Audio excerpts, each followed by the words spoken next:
When the bombs went off at the Boston Marathon, highly trained dogs were rushed to the scene to search for more explosives. Boston police have said dogs swept the streets in the morning and a second time, just an hour before the first marathoners crossed the finish line. It's considered likely that the bombers planted their devices well after the dogs finished sweeping the area. Since 9/11, dogs have been used more than ever because nothing has proven more effective against hidden bombs than the nose of a working dog.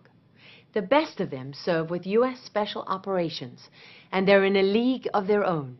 It's nearly impossible to get anyone to talk about them publicly because much of what they do is classified. But we were able to talk to the people who train them for this story. We took the opportunity to ask about what might have happened in Boston while getting a rare glimpse inside the secretive world of America's most elite dogs. The story will continue in a moment.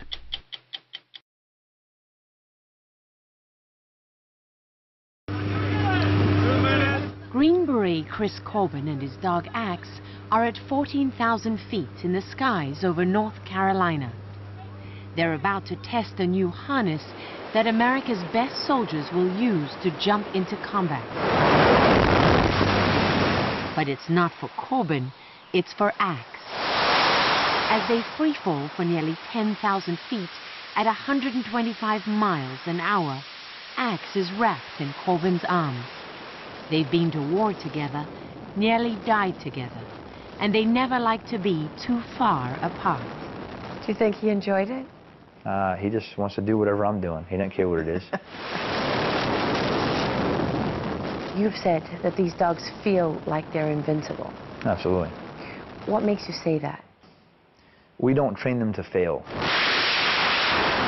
Sergeant First Class Corbin is a dog handler with 7th Special Forces Group. Axie. And he and 6-year-old Axe have been a team for 3 years. Yes, sir. They deployed to Helmand in southern Afghanistan at a time when more Americans were dying there than any other place in the country. Corbin and Axe's job was to lead their unit through a battlefield littered with hidden bombs. We walked in front. We cleared the paths for everyone to move through. You say it so easily, I walked out front, like it's nothing. But what does that actually mean when you're the one walking out front? You're the one risking, I hate to say the most, but yeah, you're out front. I'm the one who makes it safe, or announces it is safe for everyone else to walk behind. What's your level of trust in your dog? It has to be just perfect trust. Perfect trust that begins with trainers like former Navy SEAL Mike Ritland. He's one of just a handful of people in this country who finds and trains these dogs for special operations and top-tier units in the FBI and police departments across the U.S. What can these dogs do on the streets of America? The very same thing that they do for our boys overseas, in that they detect explosives. They are a fantastic deterrent. They use their nose to find, people as well. Would an average police dog have found these bombs at the Boston Marathon if they'd already been placed on the ground before they were sweeping through there? There's a lot of variables that I'm not aware of as to where they were and what was done in terms of the sweeps, but based on what I do know, yes, if dogs went through the areas where they were placed, your average certified police bomb dog should have found them. My thoughts are, if these guys are paying close attention to these dogs, they're waiting, and when the dogs leave, they bring it in, they infiltrate essentially, they drop it right where it's busy, and very soon after it detonates. Mike Ritland knows from his own experience on the ground in Iraq what it means to have one of these elite dogs on your team. When you step outside that wire, like outside the base? Outside the base, it's crossing the border to hell on earth. Every step you take is that same feeling of the very next step that I take may be my last. When you see these dogs operate in the capacity that they can, using their nose and finding explosives in the manner that they do, that level of comfort absolutely skyrockets in your mind, because you know that you've got one of the best trained, best equipped, best capable working dogs out in front of you that has your back. We met Mike Ritland on his 20-acre ranch in rural Cooper, Texas, where he runs his own company.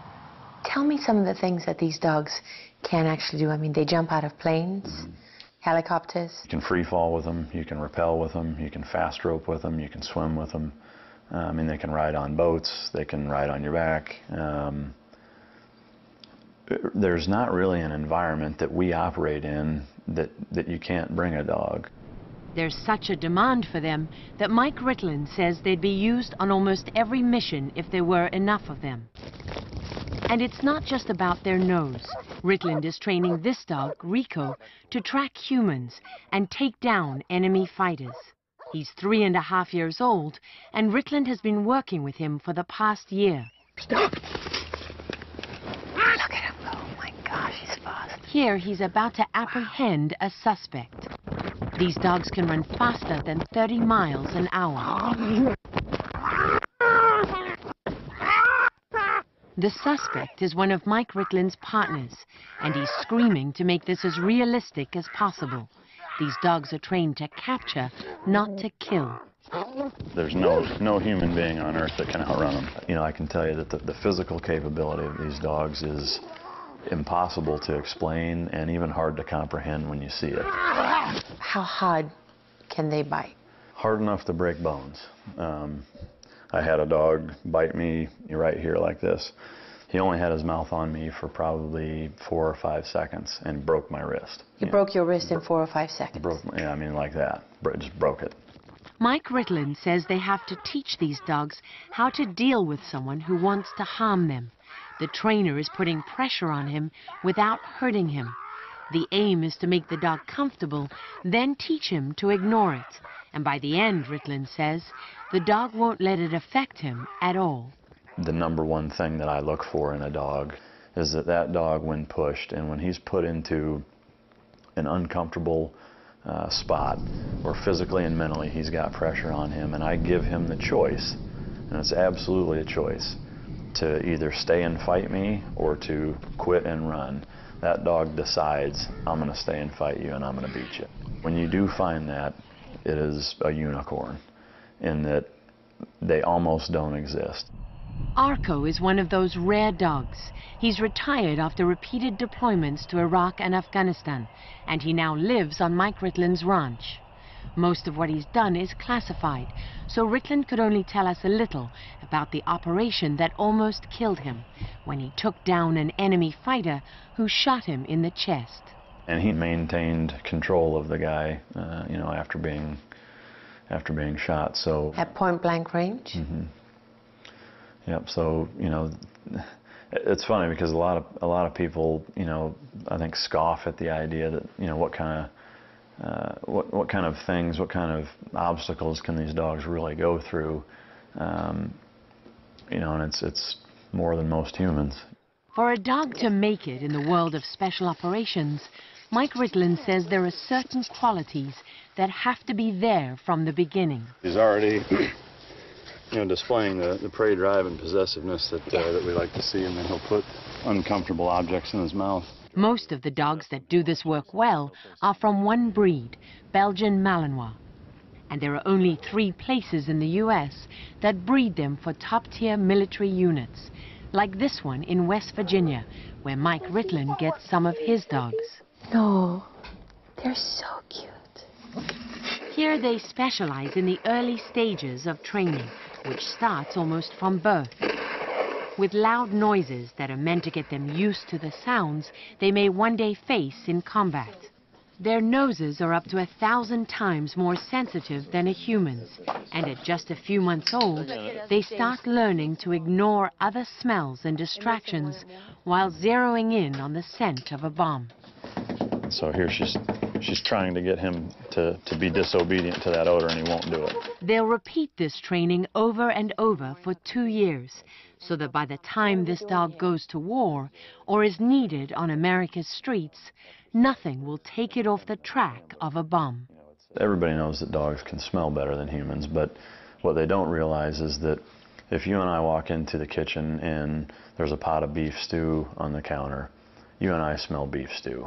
A dog smells potatoes, carrots, beef, onion, celery, gravy, flour.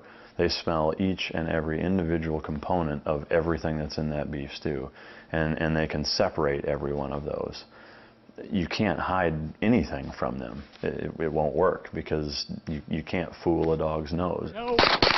Dogs and their handlers work as a team, and they go through so much together, their bond is as strong as a band of brothers. Green Beret Chris Corbin and Axe almost died together in Afghanistan on their final mission. Corbin says everything was going right that day, and Axe had already found one bomb. They moved together to an area that had been cleared, and that's when he says he missed Axe's signal. All of a sudden, he wasn't pulling forward, he was pulling down. What are you doing, buddy? Hold still. I wasn't thinking it. Maybe he's sniffing my foot, maybe I passed by a dog. All these other things why he would be looking down. And I looked down, and he was just intently sniffing all around my foot. And it started to occur to me that, okay, wait a minute. With you know, wires coming out of the building, we're already in a place that we know is full of mines. Why is he sniffing down my foot? And at that moment, it was just that too little, too late. And that was it. Axe was shaken up by the blast, but not wounded. Chris Corbin lost both his lower legs. Yet in less than 5 months, he was back on active duty as a Green Beret. He says Axe had a lot to do with it, and described the moment he saw him again for the first time. They brought him up for a visit, and I heard him getting him out of the back of the truck and opening his kennel, and he was just being a crazy dog, just, hey, let me out of here, let's go look around. I just said something simple, hey, where's my boy at? And he stopped, he froze, he looked around, and he went into a panic until he found me, and he jumped on my legs. Painful. I was just happy to see him. I didn't care how much it hurt. During our entire interview, Axe never left Corbin's side and barely took his eyes off him. Corbin says he's fearless because he doesn't know when he's in danger. Some people might say, well, that's unfair to the dog because you're sending this dog into a dangerous environment where he could very easily lose his life or limbs, be wounded, and he doesn't understand. I could make him scared of it and make him not do his job and send soldiers to the same death. That's my answer to that. It wasn't until after 9/11 that Special Operations formally began using dogs, starting in Afghanistan. Dwayne Kahn and his dog Rex survived a tough deployment there in 2010. I saw my dog, try to smash through doors, climb up cliffs, drag people down cliffs, just track people, find odors that were hidden up in a ceiling. Just you name it. It seemed like every day I was being amazed by these dogs. Karn has been a covert operator for 21 years. He told us these dogs are so effective, they're now being targeted. A Taliban commander told a member of our team that on his last operation, they were ordered to open fire on the American dogs first and deal with the soldiers next. God damn it! In Afghanistan, there have been 42 dogs killed in action, and when they're wounded in combat, they get the same care as any soldier. And when these dogs retire from special operations, some of them, like Rex, Dwayne Kahn's dog, find jobs with law enforcement. He's now working with the San Diego Sheriff's Department. Those who can't work anymore often end up with Mike Ritland, who started the Warrior Dog Foundation to look after them. Ritland is the first person to write a book about these elite dogs. He says when budgets are being cut, he hopes people won't forget how much a well-trained dog like Rico means on today's battlefield and on our city streets. And he's your dog. Right now he is, yep. It's always subject to change, but he's better served serving our country than he is being my personal dog. So, when the time comes for him to answer that call, I'm always happy to see them go do something for the greater good. Go to 60minutesovertime.com to see one of our producers try to outrun an elite dog of war, sponsored by Viagra.